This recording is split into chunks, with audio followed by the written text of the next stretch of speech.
Ndabahaye amahoro mwese mukunda imico n'akaranga vy'Uburundi.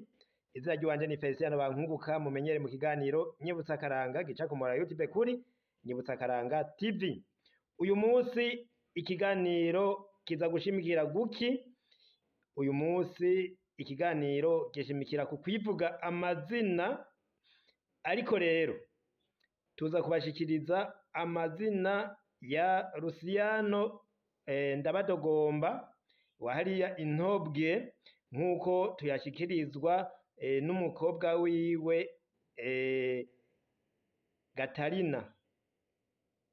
Umukobwa wiwe rero Gatarina yaratubwiye amazina se wiwe yivuze.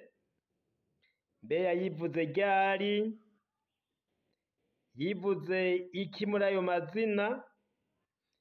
Ego, reka mbanze ndabereke uwo Gatarina kuboba batari bwamubone, kuko si rya mbere tumubereka kuri Nyibutsa Akaranga. Hari ibindi biganiro yari yatuganiriye.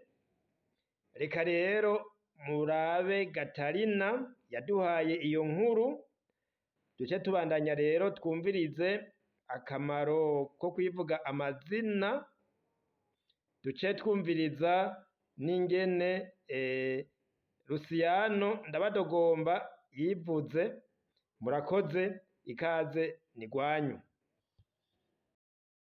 Uyu ni Gatarina, umukobwa wa Ndabadogomba Luciano. Murakoze rero Gatarina, muramubonye.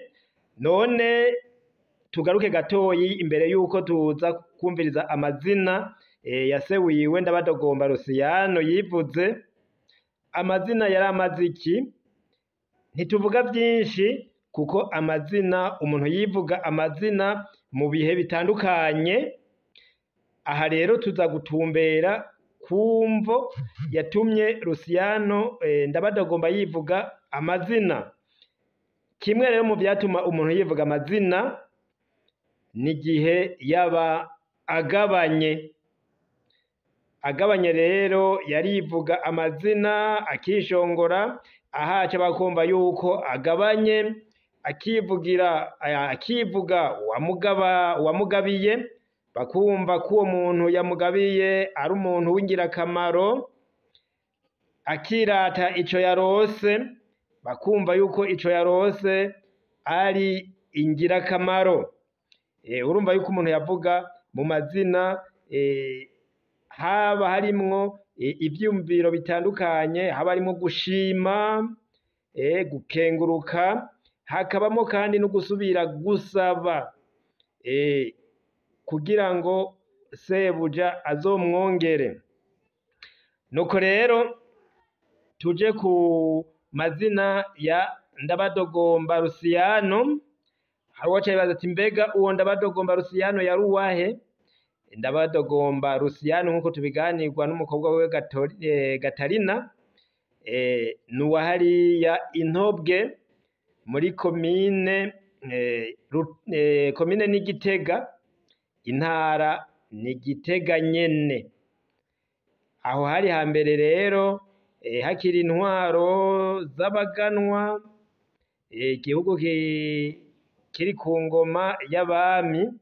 Umwami rero yaragira abaganwa bamutwarira, hanyuma hakaza abatware, hakaza abarongozi, aribo barahamagazi n'abandi bafasha gutwara igihugu.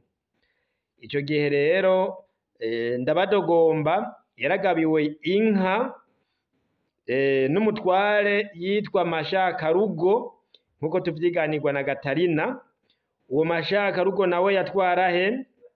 Yatwara hariya mu ntara ya Gitega muri komine Gitega nyene, ni ku mutumba wa Ntobwe.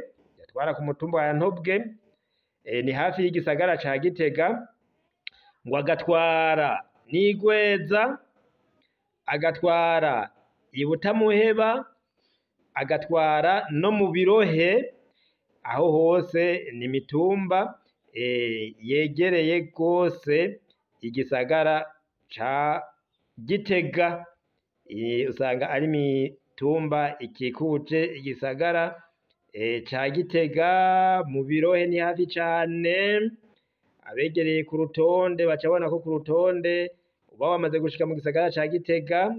Urutonde rero ni ku mutumba wa Birohe, Igweza sikure, aho bita Muheba, Intobwe uri mu gisagara ca Gitega urabona hakurya bavuga ngo hariya ni Intobwe. Naho rero umutware Mashakarugo yatwara, hama rero Ndabadogomba nawe akaba yaba kuwo mutumba. Ndabadogomba rero yoba yagabanye iyo nka kubera iki? Kuko yagize uruhara ruhambaye mu mico n'akaranga vy'u Burundi mu kwakira abari mu rugendo rw'umuganuro. Urugendo rw'umuganuro ngo rwava Inkoma, hakaba abava Inkoma, abajiji, mwibutse umuganuza yava hariya yitwa Ntare y'Inkoma. Urwo rugendo rwarabandanya ngo rugaca Igitega Intobwe, bahashika bwije, maze rero bakarara kwa Ndabadogomba bugaca bagenda. Nuko rero uwo Mashakarugo, umutware Mashakarugo aramugabira inka.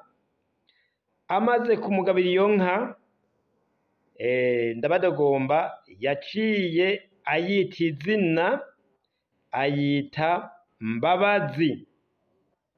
Hariho rero abatanezerejwe n'iryo gabana ryiwe, abatanezerewe rero nico gituma wa Mutama Ndabadogomba ariko arivuga amazina yabivugamwo. Nuko rero Ndabadogomba rose ya nka yiwe yarivuze amazina ati: Mbabazi wababaje Uburundi, nakurose Imana ibishaka Uburundi burababara. Uko rero niko yivuga amazina kugira ngo abantu bumve aho yarose inka n'icatumye ayironka n'ingene vyagenze. Ni benshi bababaye kuko yarose, bavuga ngo abantu ntibabankunguka. Nuko rero ntibahimbagwa nuko arose, baca bavuga ngo Mbabazi wababaje, ati yahise Mbabazi ngo kuko yababaje abantu benshi ayirose, ngo iciba Mbabazi yababaje Abarundi kuko yayirose haba abababara. Nuko rero nayo mazina magufi uko yaduhaye uko avyibuka nayo: Mbabazi wababaje Uburundi, nakurose Imana ibishaka Abarundi barababara. Nuko ndabashimiye rero mwese mukunda imico n'akaranga vy'u Burundi. Reka tuzoganira mu bindi biganiro vyo hanyuma. Jewe Feliciano ndabashimiye, ndababwira nti mugire amahoro. Mwibuke rero kuza murasangiza ibiganiro abandi nabo bamenye imico n'akaranga vy'u Burundi, kandi harya batanga ivyumviro naho nyene muduhe ivyumviro. Muzoba mukoze cane, mugire amahoro.